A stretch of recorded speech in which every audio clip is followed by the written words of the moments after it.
Merhaba, ben ST Bilgisayar'dan Ziya Atar. Bugünkü videoda genel yerleşim çizimlerinin alınması hakkında size bilgi vereceğim.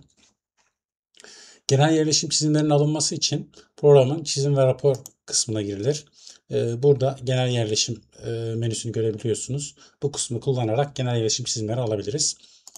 Bastığımız zaman ilk olarak bize genel yerleşim çizimleri nasıl alacağımız, hangi ayarları kullanacağımız, sayfalama tipinin ne olacağı, hangi bakışları seçeceğimiz gibi bir ayar penceresi karşılıyor. Çizim ayarı kısmı çizimlerin hangi ayarda çizileceği ile ilgili seçim yapabilirsiniz. Bu kısma detaylı olarak biraz sonra daha detaylı değineceğim. Şu an için bu kısmına geçiyorum. Sayfalama tipi seçtiğiniz bakışların nasıl sayfalanacağı hakkında bilgi verir. Örnek olarak tüm çizimler tek sayfa seçeneği.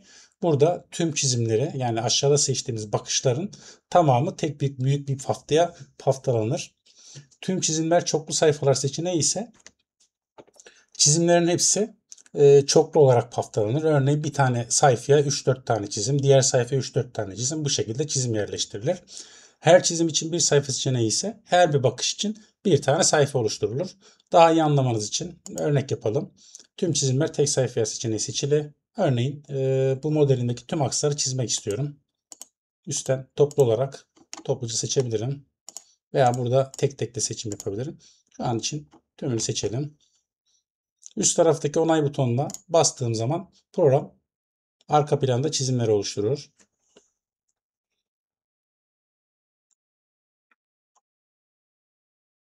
Şu an gördüğünüz gibi seçtiğim tüm aks görüntülerine ait çizimleri program oluşturdu ve tek bir büyük bir paftaya yerleştirdi.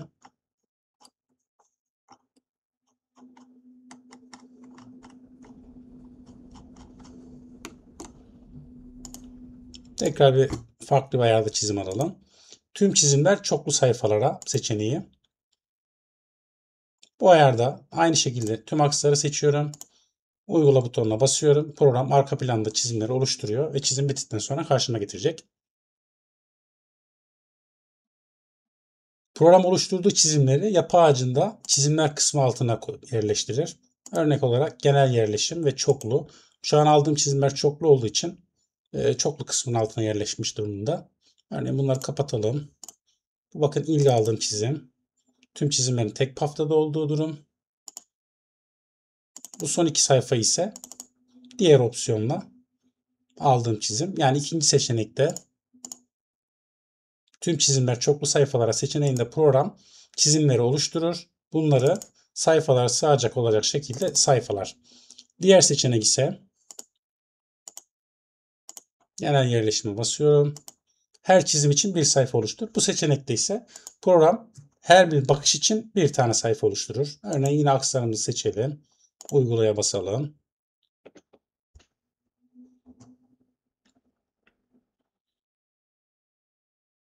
Ben gördüğünüz gibi çizimler oluştu ve ilk çizimi açtı program bana. Bu çizimler ise tekli kısmın altına gelir. Yani bu çoklu altındaki çizimler bir sayfada birden çok çizimin olduğu durumda buraya eklenir. Tekliler ise bir sayfada bir çizimin olduğu durumu temsil eder. Örneğin burada bakın L aksını çizimi bir paftaya alınmış durumda. N aksını çizimi bir paftaya alınmış durumda. Bu şekilde bunlara tekli olarak ulaşabilirsiniz.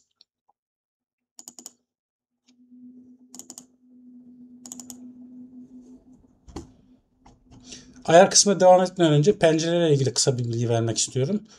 Programda aynı anda birden çok çizim, birden çok yapı girişi, aks, kat gibi pencere açabilirsiniz. Örneğin biraz daha çoğaltalım. Bu tarz durumda yönetmeniz biraz zor olabilir.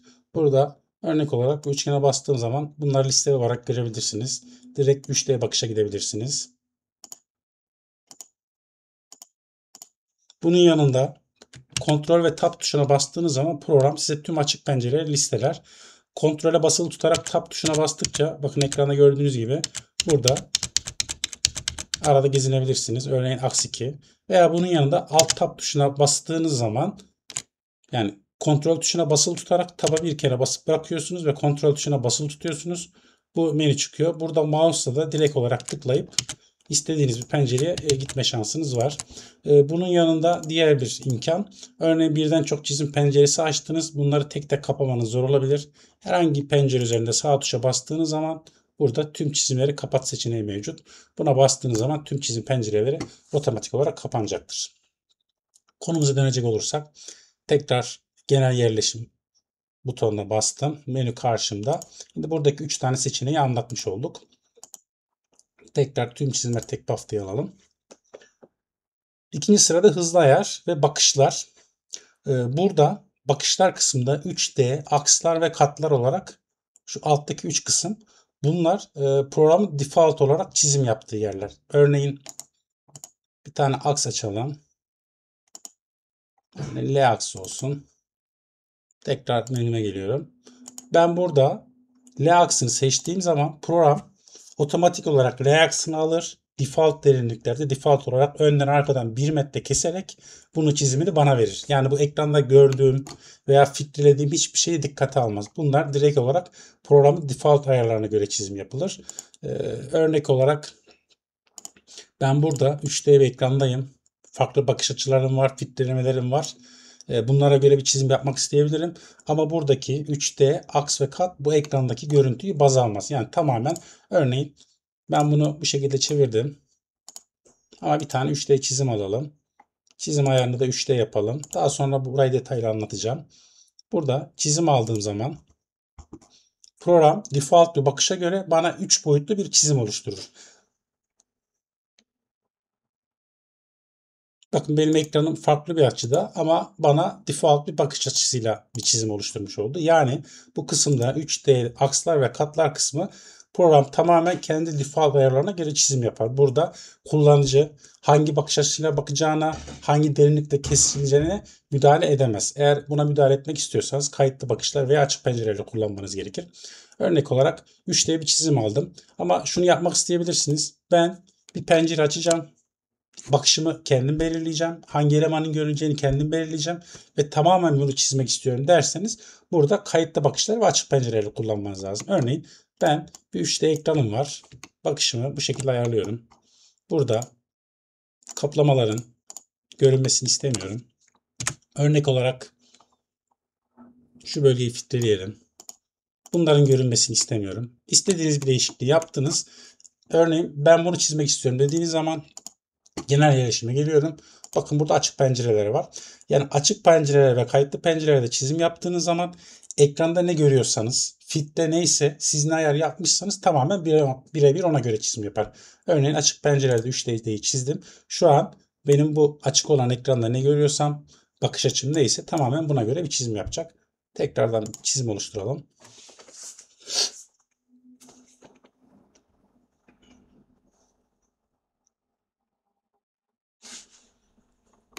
Şu an gördüğünüz gibi program birebir benim 3 boyutlu ekranda yaptığım tüm filtrelemeler dahil bakış açısına göre bir çizim oluşturmuş oldu.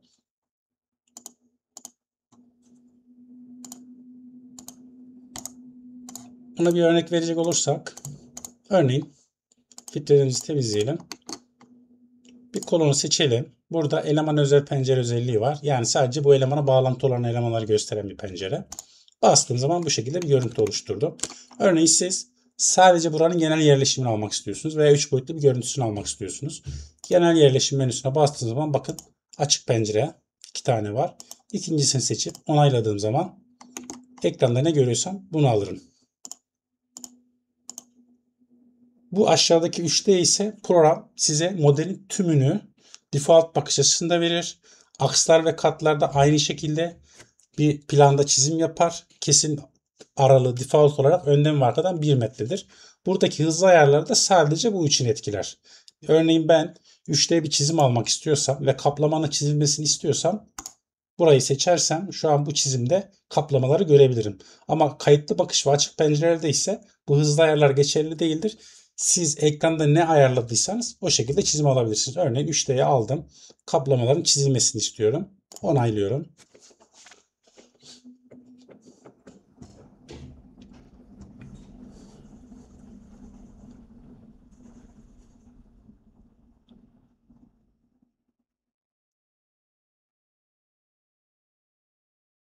Şu an gördüğünüz gibi çizimi yaptı ve buradaki tüm kaplama, çelik saç gibi objelerin çizimi sağlanmış oldu. Özet geçmek gerekirse buradaki 3D aks ve kat çizimi default olarak bir çizim verir. Kesim derinliği aks ve katlarda önden arkadan 1 metredir. 3D bakışta default bir bakışı program otomatik olarak belirler. Bu hızlı ayarlar bu için de geçerlidir. Kayıtlı bakış ve açık pencere ise tamamen kullanıcının tasarrufuna sahiptir. Hangi yerde çizim yapmak istiyorsa onu alabilir. Örnek vermek açısından burada devam etmeden bir bilgi daha vereyim. Burada mesela örneğin birçok çizim oluşturduk. Bunları silmek isterseniz herhangi birinin üzerinde sağ tuş, sil tuşu ile çizimi silebilirsiniz. Veya birini seçip Shift tuşuna basılı tutarak en aşağıdakini seçerseniz tüm çizimleri seçebilirsiniz. Sağ tuş sil diyerek bunları temizleyebilirsiniz. Bunun yanında çizimleri sil komutu ile tüm çizimleri programdan temizleyebilirsiniz.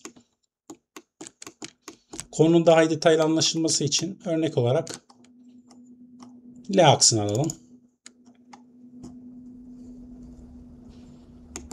Burada L aksını alıyorum. Kaplamamı kapatıyorum. Çelik saçımı kapatıyorum. Burada örneğin bakış derinliği var. Arka bakış derinliğini 3 metre yapıyorum. Bakın zaten değiştiğini görebilirsiniz.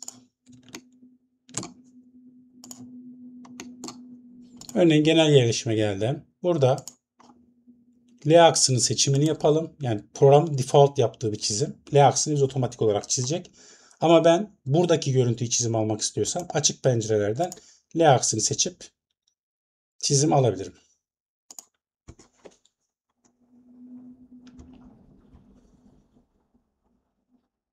Bakın gördüğünüz gibi bu programın bize default olarak L aksini otomatik olarak çizdiği bir seçenek. Otomatik olarak bakışı oluşturdu. Önden arkadan 1 metre kesip çizim yaptı.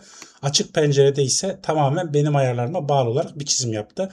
Aynı şekilde tabii ki burada kendim bunu 3D bakıştan kapatıp bu şekilde de çizim alabilirim. Ctrl P tuşu ile 3 boyut ve 2 boyut arasında geçiş yapabilirsiniz. Bunun yanında bir tane daha örnek verelim. Kayıtlı bakış. Örneğin ben L aksımı oluşturdum. Buradaki elemanları filtreledim. Bunları kapattım. Bakış açımı da bu şekilde ayarladım. Burada kayıtlı bakış seçeneği var. Akslı çizim diye bir isim verelim. Kaydedelim. Bakış kayıt şu işe yarıyor.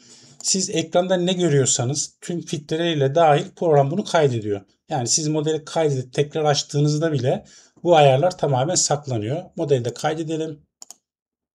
Örnek olarak modelimizi kapatalım. Tekrar açalım. Burada bakın kayıtlı bakışlar altında akslıya çizim mevcut. Çift tıkladığım zaman birebir bıraktığım gibi aynen gelir. Bu kayıtlı bakışları şu açıdan kullanabilirsiniz. Programda çizime müdahale etmek istediğiniz bir kat planı, aks, 3 boyutlu bir görüntü varsa bunları kaydedebilirsiniz. Sonradan çizimde bunları tekrar kullanabilirsiniz. Örnek olarak tekrardan genel yerleşim dediğim zaman bakın burada kayıtlı bakış var. Kayıtlı bakış şu an tamamen benim kayıtlı bakışımda ne varsa onu çizer. Bu hızlı ayarlar burada geçerli değil. Örneğin kaplama çiz, döşeme çiz komutları sadece şu alttaki üçünde geçerli. Kayıtlı bakışı çiziyorum, seçiyorum. Onayladığım zaman gördüğünüz gibi default bakış açıma göre program çizimi oluşturmuş oldum. Kayıtlı bakışı başka nerede kullanabilirsiniz? Daha iyi anlamak için örneğin bir tane eğik bir çatı olan bir model açalım.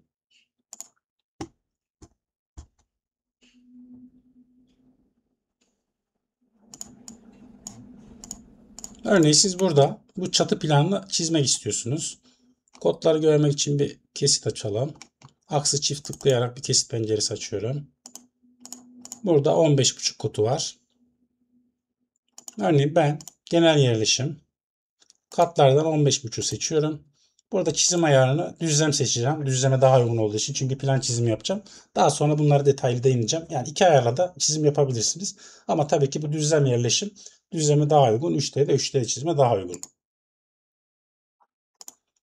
Programın default sunduğu ayarlarda 15,5 kutu için bir çizim aldığım zaman kaplamayı da kapatalım. Gözükmesin. Onaylıyorum. Bakın şu an çatı planını çizdim. Ama gördüğünüz gibi burada bazı elemanlar eksik çıktı. Çünkü program default olarak 15,5 kotundan 1 metre yukarı 1 metre aşağıda kesim yaparak çizim aldı. Bu default çizim benim işime görmüyor. Bunun için ne yapabiliriz? Örneğin katlardan 15,5 kotuna gidiyorum. Orada kaplamamı kapatıyorum. Burada örneğin ön bakış derinliği yukarı doğru 3 metre. Hatta değişimini de görebilirsiniz. Yani 15,5 kotundan 3 metre yukarı, aşağı doğru da 1 metre kesim derinliği olacak şekilde bir ayar yaptım. Bunu örneğin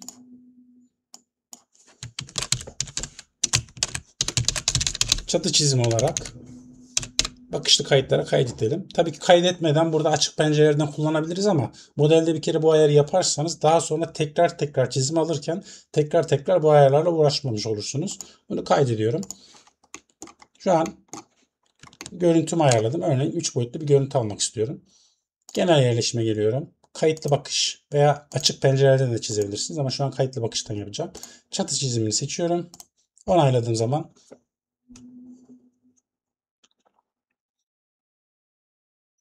gördüğünüz gibi aşağıdan 1 metre, yukarıdan 3 metre şeklinde bana çizimi verdi. Bunu tekrar 3D bakıştan kapatıyorum. Şu an plandayım. Bunu da kapatabiliriz. Genel yerleşim, kayıtlı bakış, çatı çizimi seçtiğim zaman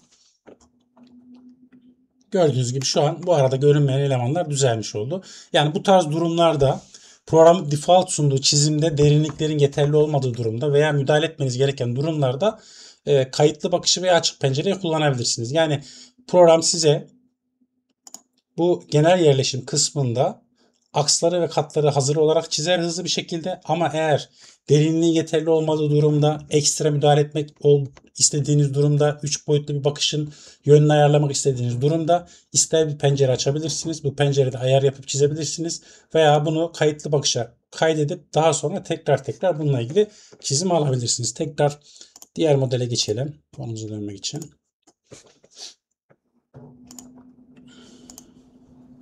Bu bakışları anlatmış olduk. Hızlı ayarda dediğim gibi kaplama, döşeme çizimi, bu alttaki 3D aks ve kat hazır olan çizimler için. Açık pencere ve kayıtlı bakışlarda ise tamamen sorumluluk kullanıcıda. Yani hangi derinlikte çizeceği, hangi elemanları çizip çizmeyeceğine tamamen kullanıcı karar veriyor. İstiyorsanız bununla ilgili daha iyi anlaşılması için bir tane daha örnek verelim. Örneğin farklı bir aks seçelim. Örneğin burada bir aks çizmek istiyorum ama bu elemanların görünmesini istemiyorum.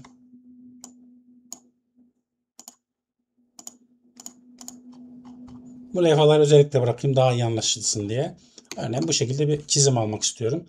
Bu iki aksı ama tamamen değiştirdim. Burada şimdi iki tane alternatifim var.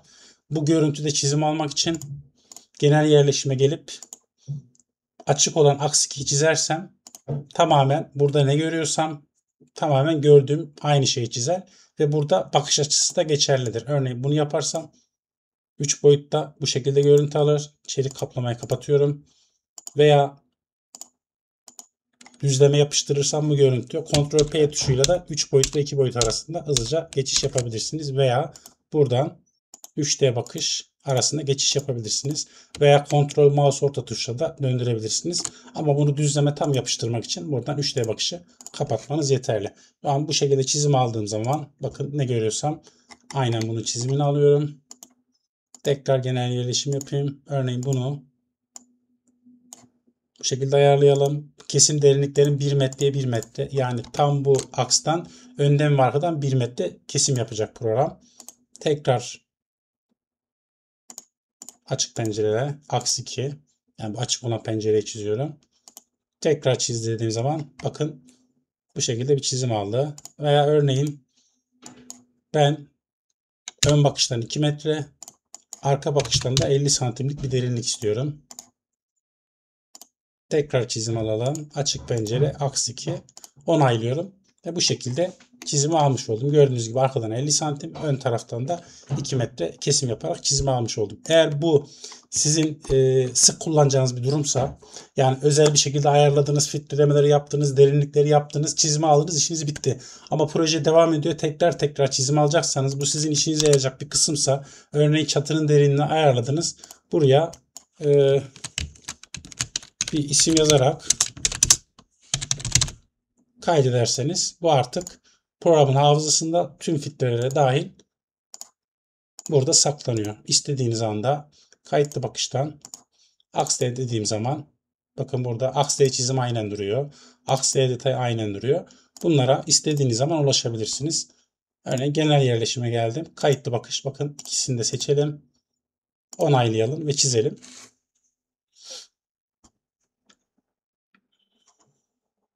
Bu şekilde çizimler alabilirsiniz.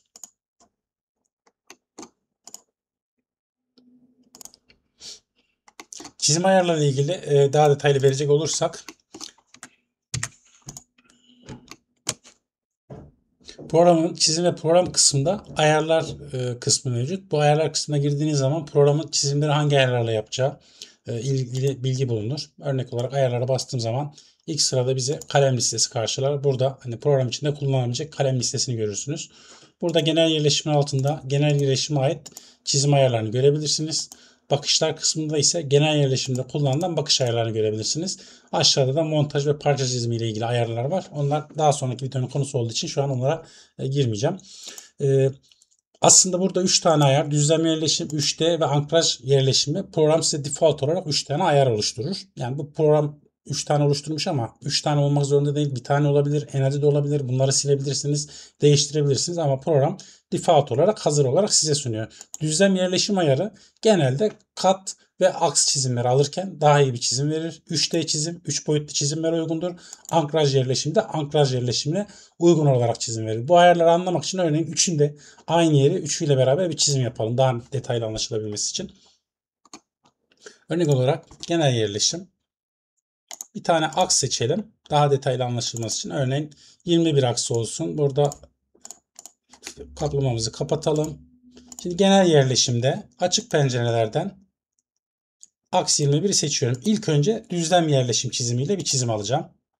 Onaylıyorum. Aldım. Aynı aksı 3D çizim ayarıyla alacağım. Bakın demin düzlem yerleşimle çizim aldım. Şu an 3D çizim ayarıyla çizim alıyorum. Onaylıyorum. Şimdi aradaki farka bakalım. Yan yana koyalım. Aslında birebir aynı çizim ama şu şekilde bir fark var. Aynı yere getirelim. Bakın gördüğünüz gibi burada düzlem ayar çiziminde gizli çizgiler görünüyor. Örneğin burada görünmüyor. Mesela bu levha bakın profilin arkasında gizlenmiş. Burada ise görebiliyorum. Örneğin ben bu levhayı seçiyorum. Bakın burada objelerin özellikleri var. Gizli çizgi gözüksün mü? Bakın buradan açabiliyorum onu. Aynı şekilde buradan da kapatabilirim. Yani ön ayar olarak birinci fark düzlem çiziminde program gizli çizgileri gösteriyor. Daha detaylı bir çizim. 3D çizimde ise bunları kapatıyor. Çünkü hani 3 boyutlu çizimde bunları göstermek biraz karıştırdığı için kapatmanız daha detaylı, daha net bir çizim veriyor. Birinci olarak bu fark var. Bunun yanında şu menüden de biraz kısaca bilgi vereyim. Burada örneğin bakın seçtim. Gizli çizgi açık veya kapalı. Şu an bir levham var. Borunun içine girmiş durumda. Buradaki çizgiyi biz gözle göremiyoruz. Gizli çizgiyi göster dediğim zaman program burada gizlenmiş çizgiyi gösteriyor. Kendi gizli çizgisi ise şu. Objenin yine göremediğimiz bir çizgisi var ama bunu kendisi gizliyor. Örneğin bu boru kesit. Bakın açtığım zaman burada borunun bir et kalınlığı var. Bu içerideki kenar çizgisini normalde ben göremiyorum. Bunu kendisi gizliyor. Buna da kendi gizleyicisi gizliyoruz. Yani iki ayar arasındaki fark temel olarak 3D çizimle yerleşim çizimi arasında ayar farkı var. Siz tüm çizimleri beraber iki ayarla da alabilirsiniz. Ama dediğim gibi tamamen özelleştirilmiş durumda. Ama siz bu ayarları istediğiniz gibi değiştirebilirsiniz. Örnek olarak ankraj çizimi. Ankraj çizimi ise size default olarak sunulmuş bir yer. Genelde ankraj yerleşimi çizmek için. Örneğin ben bu yerleşimi ankraj çizimiyle alırsam ne olur? Hemen gösteriyorum. Bakın gördüğünüz gibi program ankraj çizimi seçildiği zaman sadece ankrajla ilgili olan elemanları alır. Diğer elemanları filtreler ve ankrajlara ölçülendirme yerleştirir. Yani ankraj detay çizimi kullanacağımız yer bizim genelde kat planıdır. Gördüğünüz gibi burada zaten mantıklı bir çizim oluşmadı. Örnek olarak ankraj yerleşimi seçelim. Kod seçelim. Kat 03. Onayladığım zaman gördüğünüz gibi sadece Ankrajla ilgili olan elemanları aldı. Yani bu birleşime bağlı çelik kolon olabilir, betonarme bir eleman olabilir.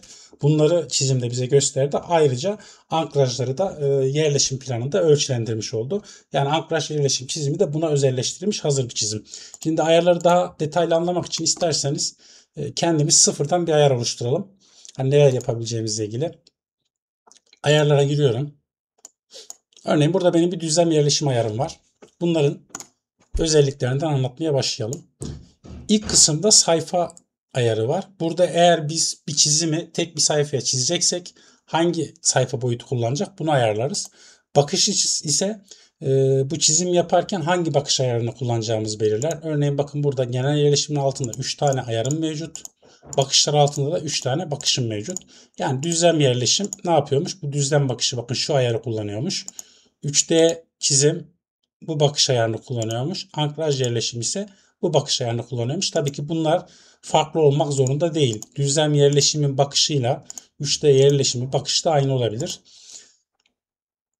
Ankraj yerleşim ise bu seçenek seçildiği zaman program ankraj yerleşimine uygun bir otomatik filtreleme yapar. Yani atıyorum kat planda ve ankraj yerleşim çiziyorsanız sadece ilgili elemanları çizer, diğer elemanları çizime katmaz ve ankrajlar için otomatik olarak bir ölçülendirme yapar. Zaten gördüğünüz gibi ankraj yerleşim dediğim zaman bakın burada ankraj yerleşim seçilmiş durumda. Örnek olarak burada daha iyi anlamak için kendi bir tane ayar oluşturmak istiyorum. Bunu istersen bu ana başlıkta ekle butonu ile yeni bir ayar oluşturabilirim. Veya herhangi birini seçip sağ tuşla kopya oluştur diyerek bir tane ayar oluşturabilirim. Örnek olarak kopya oluşturdum. Sağ tuş isim değiştir ile buna örneğin düzlem STA diyelim. Aynı şekilde bakışlarda da bir tane kopya oluşturuyorum.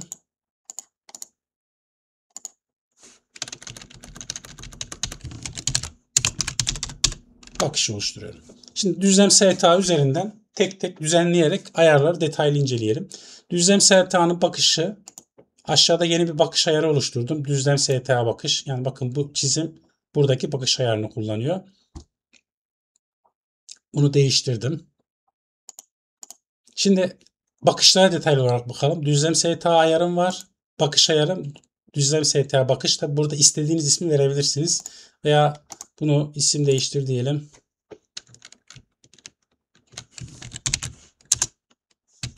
STA bakış diyelim. Bu şekilde. Zaten bu da seçilmiş oldu. Şimdi bakış ayarına geldiğimiz zaman ilk tıkladığımız zaman ölçek gelir. Ölçek şunu belirliyor. Ben bu ayarla çizim yaptığım zaman genel yerleşim ölçeğim default olarak ne olacak? Program default olarak 1/50 ölçeğini kullanır. Bunu ihtiyacınıza göre değiştirebilirsiniz. Burada kısaltma ayarı var. Bu ayar genel yerleşimde etkin değil. Bu parça ve montaj çiziminde bunları daha detaylı olarak anlatacağız. Orada geçerli. Burada akıllı pozlama ayarımız mevcut. Akıllı pozlama ayarı ise şu işe yarıyor. Genel yerleşimde poz yoğunluğuna ilgili bir ayar. Yani örneğin default olarak 3'tür bu. Siz bunu 6'ya getirdiğiniz zaman bu şu demektir. Kullanıcının istediği tüm pozları çizime ekler. Yani üst üste de gelse, karışsa da kullanıcı eğer diyorsa ki levhaları pozlandır, çubukları pozlandır, bunu program her koşulda yerleştirir. Bu ayar aşağı doğru gittikçe ise program eğer gerekliyse temizleme yapar. Temizleme şudur. Örneğin program pozları yerleştirdi ama baktı program bu poz okunmuyor. Zaten okunurluğu yok. Çizimi de bozuyorsa otomatik olarak kaldırmaya başlar. İstiyorsanız bununla ilgili bir örnek verelim. Ondan sonra diğer ayarlarla ilgili daha detaylı devam ederiz. Burada kaydet butonuna basıyorum. Şu an benim oluşturduğum ayarlar geçerli olmuş oldu. Şimdi ilk olarak poz yoğunluğunu incelemek için bakın yeni oluşturduğum ayarda poz yoğunluğunu 6'ya alıyorum ve kaydediyorum. Burada örneğin sık bir aks seçelim. Örneğin T aksını seçelim. Burada elemanlarımızı kapatalım. Genel yerleşime geldiğim zaman bakın burada artık benim hazırladığım düzlem STA ayarı geldi. Bunu seçiyorum. Şu an artık benim yeni oluşturduğum ayarda program çizim yapacak. Açık pencerelerden Axte'yi seçiyorum. Şu an poz ayarım en yoğun. Yani ne olursa olsun benim istediğim pozları yerleştir dedim programa. Şu an onayladım ve çizim alıyorum. Bakın gördüğünüz gibi program şu an çizim içindeki tüm elemanları pozlamaya çalıştı. Zaten bakın buralara yerleştiremediği için büyük bir yoğunluk var. Tekrardan ayarlara giriyorum. Yeni oluşturduğum bakış ayarına geliyorum. Akıllı pozlamayı diyorum ki 3'e getir. Bu şu demek. Dediğim gibi eğer poz gerçekten okunmuyorsa bu kaldırma işlemini yapar. Örneğin basit bir modeliniz var. Pozların hepsi zaten sorunsuz bir şekilde yerleşiyorsa program burada bir poz kaldırma işlemi yapmaz. Örneğin poz yoğunluğunu kaydedelim. Tekrar genel yerleşim diyelim. Açık pencerelerden Axte'yi seçelim ve onaylayalım. İkisini yan yana alalım. Zaten farkı görebiliyorsunuz. Program otomatik olarak okunurluğu bozuk olan pozları otomatik olarak kaldırdı. Yani özetle buradaki akıllı pozlama ayarı altı tamamen her şeyi koymaya zorlar. Aşağı doğru indikçe de poz yoğunluğunuz azalır. Örneğin bunu farklı bir modelde de yapalım daha iyi anlamanız için. Örneğin daha yerleşimin kolay olacağı bir model seçelim. Şimdi örnek olarak yine iki ayrı ayarda yapalım. Akıllı pozlamamı 6'ya getirdim. Yani diyorum ki tüm pozları yerleştir. Ne olursa olsun yerleştir. Genel yerleşim diyorum. Katlardan üst kat kodunu seçiyorum ve onaylıyorum. Şu an bakın gördüğünüz gibi tüm pozları program yerleştirmeye zorladı ama model rahat model olduğu için pozlar rahat bir şekilde yerleşti. Bu tabii ki modelin yoğunluğuna, çizim ölçeğinize, poz yazı yüksekliğinize, ayrıyetten pozun içindeki nelerin yazıldığına, örneğin burada profil datasını yazmazsanız yazı daha küçük olduğu için yerleşimde daha rahat olacaktır. Tekrar olarak aynı çizimi tekrar olarak burada alt ayarını örneğin 2'ye getiriyorum. Yani diyorum ki poz yoğunluğunu azalt. Kaydediyorum ve çıkıyorum. Tekrardan aynı ayarla katı çiziyorum. Şu an sağdaki poz yoğunluğu az, soldaki poz yoğunluğu çok olan ayarla çizildi. Ama gördüğünüz gibi arada hiçbir fark yok. Yani demek istediğim eğer program zaten siz poz yoğunluğunu küçültseniz bile eğer pozlar düzgün yerleşiyorsa pozu hiçbir şekilde azaltmaz. Yani oradaki opsiyon sadece şu işe yarıyor. Ben pozu koydum, başarılı, o poza dokunmuyor ama pozu koydu, zaten okunması mümkün değil ve çizimi çok kötü bir şekilde bozuyorsa kaldırıyor. Ama bunun gibi daha rahat bir modelse hani yerleşimde zaten bir program sorun yaşamıyorsa gördüğünüz gibi hiçbir pozu kaldırmıyor. Yani böyle bir modelde oradaki poz yoğunluğunun 1 olması veya 6 olması sizin hiçbir şey ifade etmiyor. Ama yoğun modellerde tabii çizimin daha temiz ve kaliteli olmasını sağlıyor. Tekrar konumuza dönecek olursak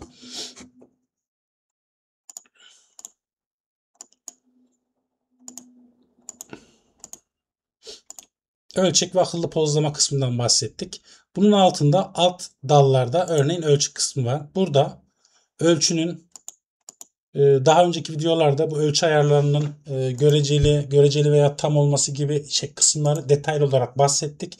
Daha önceki videolara bakarak bunlar hakkında detaylı bilgi alabilirsiniz. Ölçülerin nasıl default olarak yerleşeceği ile ilgili burada ayar yapabilirsiniz. Görünüm kısmında ise aynı şekilde daha önceki videolarımızı inceleyebilirsiniz. Program atacağı ölçünün renginin, kalem kalınlığının ne olacağı, çizgi tipinin ne olacağı, fontun ne olacağı gibi buraya ayarlara müdahale edebilirsiniz. Bunları toplu olarak değiştirebilirsiniz. Obje ayarlarına geldiğimiz zaman ise bu çizimde objelerin nasıl çizeceğiyle ilgili bilgiler var. Örneğin parça dediğim parça bu aşağıdakiler dışında kalan tüm elemanlardır, tüm profillerdir. Burada daha önce bahsetmiştim görünürlük. Örneğin ben çizim alırken gizli çizginin görünmesini istiyor muyum, istemiyor muyum?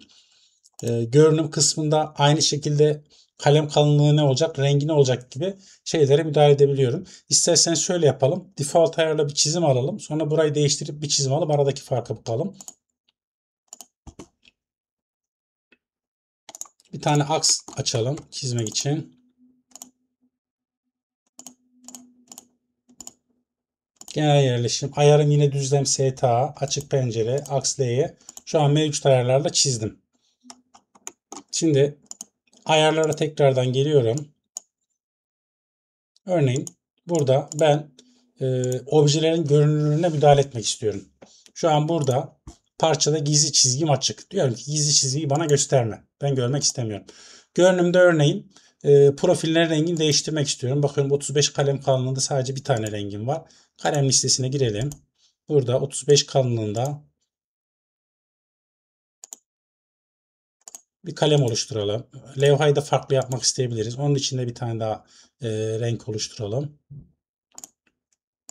Örneğin tekrardan bakın geldim. Parçama diyorum ki benim profillerimin dış rengi bu şekilde olsun. Burada kalınlıklara dikkat ediyorum. Çünkü bu kalınlıkları biz program içindeki çizimde görmesek de çıktı aldığımız zaman çok önemli.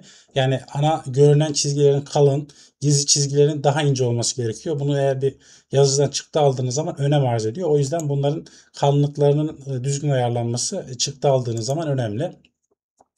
Örnek olarak gizli çizgiye dokunmayalım. Levhaya gelelim. Levhada gizli çizgisinin yine görünmesini istemiyorum. Görünümde burada dış konturunun yeşil olmasını istiyorum. Birleşim çubuk ise birleşim içinde kullanılan köşebent gibi profillerin nasıl görüneceğiyle ilgili bir ayar yapar. Parça dediğim ise bunların dışında kalan tüm elemanlardır. Levha ise çelik levhaların görünümünü temsil eder. Örneğin bloğuna gelelim. Bloğunda gösterimde 3 tane model gösterim var. Örneğin katı model, delik, sembol, default olarak katı model. Ama ben şunu diyebilirim. Ben burada bloğunu 3D görmek istemiyorum. Şuradaki gibi delik olarak görmek istiyorum. Bunları ayarlayabilirsiniz. Örneğin aksımızın rengi kırmızı 18'miş. Tekrar bir kalem kalınlığı ekleyelim. 18'de farklı bir renk olsun. Örneğin aksımızı böyle tabi biraz daha zıt renkler seçiyorum. Daha iyi anlaşılması için. Aksıma geliyorum. Burada aks için bu rengi seçiyorum. İsterseniz yazı tiplerine müdahale edebilirsiniz. Obje ayarlarının yanında pozlar diye bir kısım var. Burada ise pozlandırmanın nasıl yapılacağı hakkında bilgi veriyor. Örnek olarak parça poza girdiğim zaman görünürlükte 4 tane seçenek bizi karşılıyor. Burada kapalı demek bu elemanların çizimde pozlama demek. Diğer seçenekler ise burada aslında şu 2 tane alternatif var. Kapalı ise kapalı, diğerlerinden birini seçtiğiniz zaman açıktır. Bu dağıtılmış her zaman gibi tercihler daha çok montaj çizimlerinde önem kazanıyor. Onu daha sonraki videolarda detaylı değineceğiz. Ama burada kapatırsanız hiçbir pozlama yapmaz. Diğerlerinden bir tanesi seçerseniz de pozlama yapar. Örneğin profiller için pozlamam açık. Çerçeve tipim. Daha önceki videolarda yine dediğim gibi pozlama ile ilgili bu ayarları detaylı olarak anlattık. O videoları izleyerek bilgi sahibi olabilirsiniz. Burada her şeyi müdahale edebilirsiniz. Örneğin burada parça ismi ve profil yazılmış. Ben burada parça ismini görmek istemiyorum. Bunun yerine montaj ismini görmek istiyorum. Parça ismini siliyorum. Uygula diyorum. Bu şekilde bir ayarlama yapabilirsiniz. Hatta daha değişiklik olsun.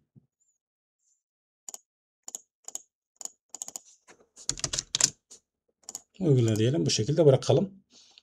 Levhaya geldiğim zaman levhaların görünürlüğü kapalı. Örneğin ben bunu açmak istiyorum. Diyorum ki levhaları da pozlandır. Tabi bu benim genel yerleşimimi çok fazla karıştıracak. Ama ayarları anlamanız için hani bu şekilde değişiklik yapıyorum. Örneğin çerçeve tipi alttan çizgili olsun. Yazı rengi bu şekilde olsun. Levhalarda örneğin profil ismi yazmasın. Uygula diyorum. Bu şekilde ayarlıyorum. Diğerlerine dokunmuyorum, açmıyorum. Bu şekilde ayarlarımı kaydet diyorum ve çıkıyorum. Şu an genel yerleşime geldim. Düzlem STA ayar mevcut. Açık pencereden L aksını seçiyorum ve onaylıyorum. Gördüğünüz gibi levha pozları açık geldi. Yazı renkleri değişti. Alttan çizgili. Burada sadece parça içeriği var. Tekrar dediğim gibi tekrarlıyorum. Bununla ilgili detaylı videolarımız var. Onları izleyerek bu editörlerin kullanımı hakkında bilgi alabilirsiniz. Hani bu videoda bunlara fazla detaylı girmeyeceğim. Aynı şekilde parça pozu aynen ayarladığım gibi geldi. İstiyorsanız şöyle yan yana alalım daha rahat görmemiz için. Özetle biz neleri değiştirmiştik? Dedik ki gizli çizgiler gözükmesin. Bakın burada örneğin levha. Bakın buraya geliyor. Gizli çizgisi açık. Ama burada gizli çizgisi kapalı. Yani gördüğünüz gibi bu ayar farkı var. Örneğin burada blonlar katı model olarak gözüküyor. Burada ise blonlar delik olarak gözüküyor. Yani yaptığım tüm değişiklikler otomatik olarak modele yansımış oldu. Tabii delik olarak göster demiştik. O yüzden aktarıcılar gözükmüyor. Katı model gözükmesini istemedik.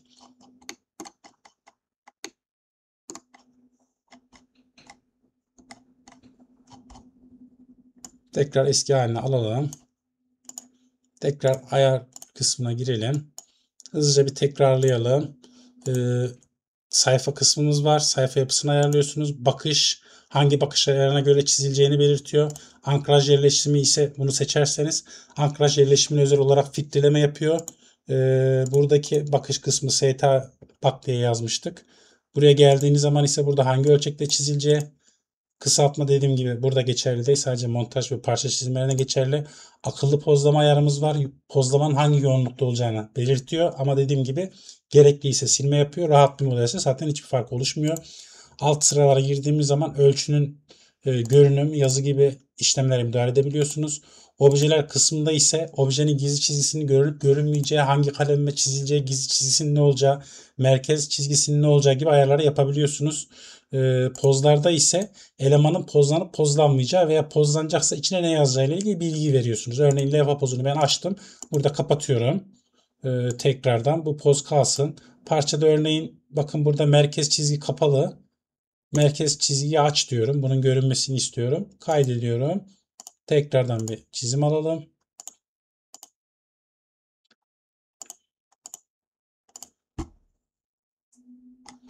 Bakın gördüğünüz gibi merkez çizgileri geldi. Levha pozları kapatıldı. Ayarlarla ilgili ek olarak anlatacağım. Şu an bu şekilde örneğin tüm ayarlamaları yapabilirsiniz. Değiştirebilirsiniz. Eskileri silebilirsiniz. Bu tamamen sizin tercihinize kalmış bir şey. Bu ayarlar program tüm genelinde saklanır. Yani bu yaptığınız ayarı başka bir proje açtığınız zaman geçerli olur. Şunu yapmak isteyebilirsiniz. Bu ayarları bir yere kaydetmek isteyebilirsiniz. Örneğin farklı kaydet butonuna bastığınız zaman bu ayarların hepsi bir dosyaya kaydedilir. Ne işe yarar? Örneğin firmanız için bir standart bir çizim ayarı oluşturdunuz. Tüm ayarlamaları yaptınız. Başka birisine onu yollamak istiyorsunuz. Farklı kaydet dediğiniz zaman bunu kaydedersiniz. Karşıdaki kişi bu dosyayı alıp ayar içeri aktar kısmı ile o dosyayı okuttuğu zaman sizin ayarınız otomatik olarak karşıdaki kişiye geçmiş olur. Ayarları sıfırlıya basarsanız da default olarak programın sunduğu default ayarlara geçer. Burada sadece şu önemli nokta var. Buradaki isimler eğer program İngilizce dilinde çalışıyorsa sıfırla dediğiniz zaman İngilizce olur. Türkçe olarak çalışıyorsa sıfırla dediğiniz zaman bu isimler Türkçe olarak olur. Daha önce o şekilde bir fark var.